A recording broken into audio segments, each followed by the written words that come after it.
Viewers, অনেকেই play স্টোরে Airtel app খুঁজে পাচ্ছেন না। আজকের ভিডিওতে দেখাবো এয়ারটেল অ্যাপ কোথায় গেল এবং এয়ারটেল অ্যাপ কি পরিবর্তন হয়েছে। প্রথমে আপনার মোবাইল থেকে প্লে স্টোর ওপেন করে দিবেন। সো প্লে স্টোর ওপেন হওয়ার পর উপরে সার্চ অপশন পেয়ে যাবেন বা নিচের সার্চ অপশন দেখতে পারবেন। এখান থেকে সার্চ অপশনে ক্লিক করে সার্চ করে দিবেন সার্কেল লিখে।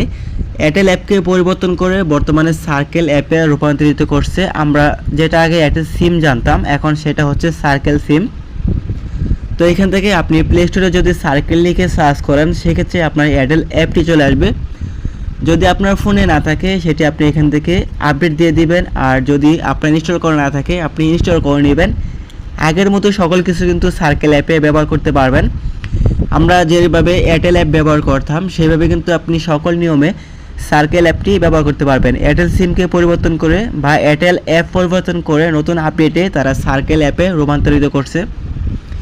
তো এটা হচ্ছে এয়ারটেল এবং সার্কেল অ্যাপ, দুটো কিন্তু এক জিনিসই। বর্তমানে আমরা সার্কেল অ্যাপ হিসেবে এই অ্যাপটাকে ব্যবহার করতে পারবো।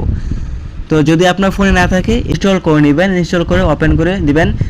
আপনি কিন্তু নতুন অবস্থায় বা প্রথম অবস্থায় অ্যাপটি ওপেন করলে 3 জিবি ফ্রি ইন্টারনেট পাবেন। তো দেখেন আমি এখান থেকে ওপেন করে দিই। ওপেন করে দেওয়ার পর এখানে দেখেন এয়ারটেল এখন সার্কেল নতুন আপডেটে কিন্তু চলে আসছে।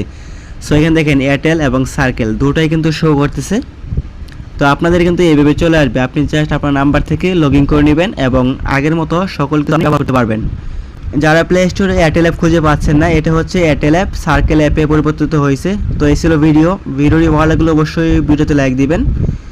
পরবর্তী এরকম ভিডিও পেতে আমাদের চ্যানেলটি সাবস্ক্রাইব করে রাখবেন। আর এই ভিডিওটি শুধুমাত্র শিক্ষামূলক ও তথ্যভিত্তিক উদ্দেশ্যে তৈরি করা হয়েছে। ধন্যবাদ।